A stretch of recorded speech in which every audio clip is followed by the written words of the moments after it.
universe of deliciousness, what a cool name, how we have been sold short on life and how we get our pleasure back.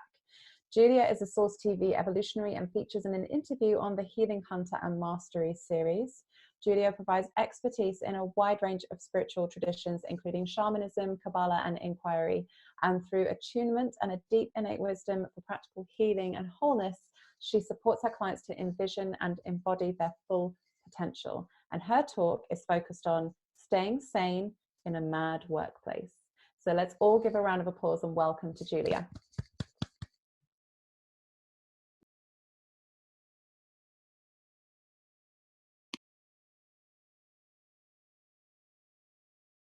Yeah, you're on. Hello. Have you taken yourself off mute? Yeah. Yeah. Okay. Perfect. So, hello. So, what we take to be the ordinary, normal, productive, efficient way of life and work is actually highly unnatural. If we look at babies and children, animals and plants, even the clouds, everything in nature is always in movement. It's only human beings who strive to be still and silent, who use only a fraction of their full capability. The problem is stress in the workplace. Who here is stressed at work? Who here is stressed by their colleagues, their boss, their customers? Easier, I guess, to ask who isn't. Stress is unhealthy for our physicality and our mental health. And in Japan, where pressure at work is really at an extreme, we see workers leaving the office after many hours and many days and literally falling dead on the pavement. Things are not as extreme here, but people really do suffer from burnout. So,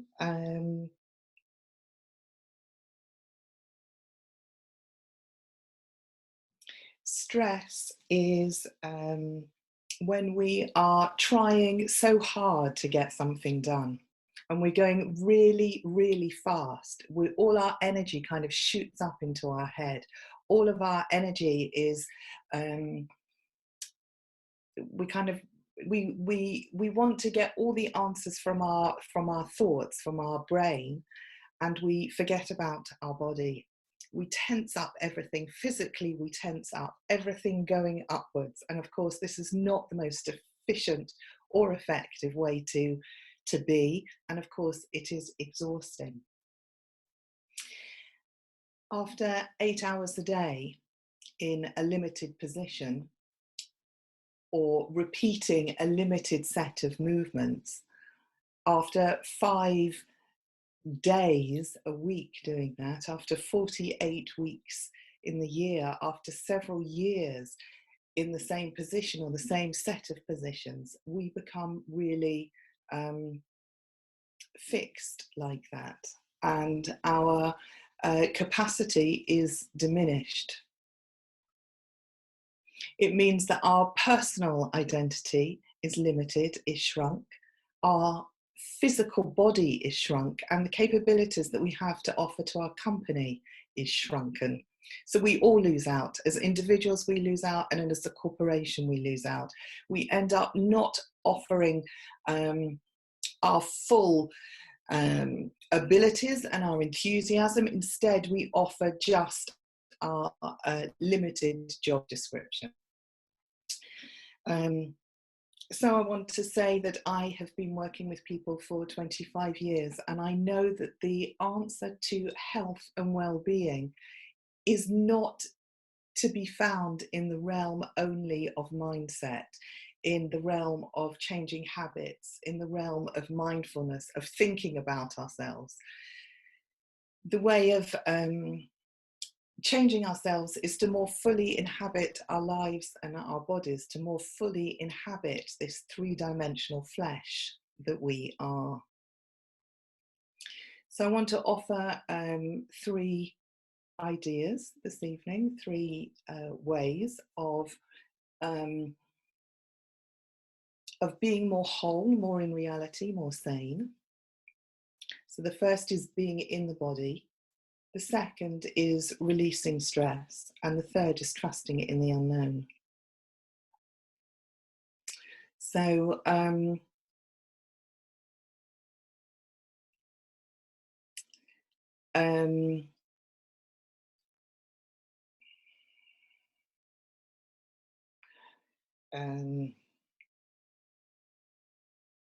so when we are at work and trying to get everything done, we forget about our body. So the main thing to do is to come back and remember our body. So it's very small, very simple things like feeling our bottom on the chair and feeling our feet on the ground, remembering to breathe.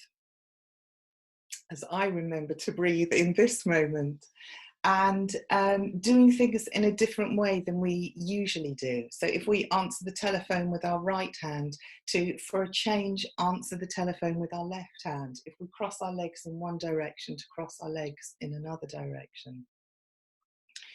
Another thing that's great to do and is to move our body from being in a contracted position to being taking up our full body space. So raising arms above our head or out to the side, or hands on our hips, or feet wide. Now, they sound like really small changes to make. But if you do them repeatedly, coming back to the body, what you're doing is bringing a lot more oxygen into your body, a lot more awareness, and you are waking yourself up to the intelligence of your whole body, so that the intelligence of every cell in your body can be activated, can be listened to by you, not just the intelligence of the cells that are in your head. So, being body. Releasing stress. So most of the time at work, it's not actually the work that's the problem. It's our response to the boss or to the customers or to the colleagues. And most of us have a set way of responding. It's usually pretty similar each time, and it's usually very physical. So we're going to have a go now. We're going to have an experiment at consciously exploring our stress pattern. And we'll begin with finding a part of the body that is uncomfortable. It can be your neck, or your eyebrows, or your shoulders, or your buttocks. Each person has a different area. So if you've got an area, then I'll guide you, and we will start to increase the tension in that area. I'm going to work with my shoulders. So you need to keep breathing. Don't hold your breath, but at the same time, start to build the tension, to exaggerate the posture. Whatever it is that you do when you're stressed and is always there, then start to build it. Make it even bigger and even bigger. Keep breathing a little bit. Don't hold your breath. Keep breathing, keep breathing. Make it even bigger and even bigger and even bigger. Raise it to the absolute peak and then let it go in one go. Let it go. And take deep breaths. Take big breaths and allow some free movement, whatever you feel that you want to do. A little wiggle in whichever area you've worked in. And I am almost sure that even after that 2-minute exercise, you will be feeling freer and lighter. Okay. And my third point is about trusting into the unknown. So now, with a taste of a little bit more freedom, we can consider those situations when we usually feel under great pressure. And usually we hunker down and we focus in and we struggle And I want to suggest that those are opportunities for you to do something counterintuitive, for you to trust in the intelligence of your whole body and to trust in the intelligence of the universe. So in those situations, you can turn away from the problem and go for a walk, wash the dishes, sit in the sun, have a dance, do something completely different. And it's a bit like asking the universe a question and waiting for the answer, and seeing what information arises in your field. And it might be as a song, it might be as an image, it might be as a sentence, it might be as a physical impulse in your body, it might be a message that you see passing by, it might be an idea for a book or a product. It's basically to stop, to wait, and to be willing to receive. So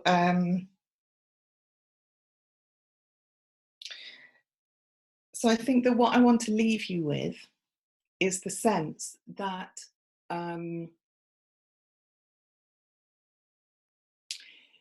mental well health is connected with wholeness, that mental ill health is to do with becoming separated from the whole. And the more that we can include the body, the more that we can include the reality around us, the better we function as an individual and as a unit within a bigger whole.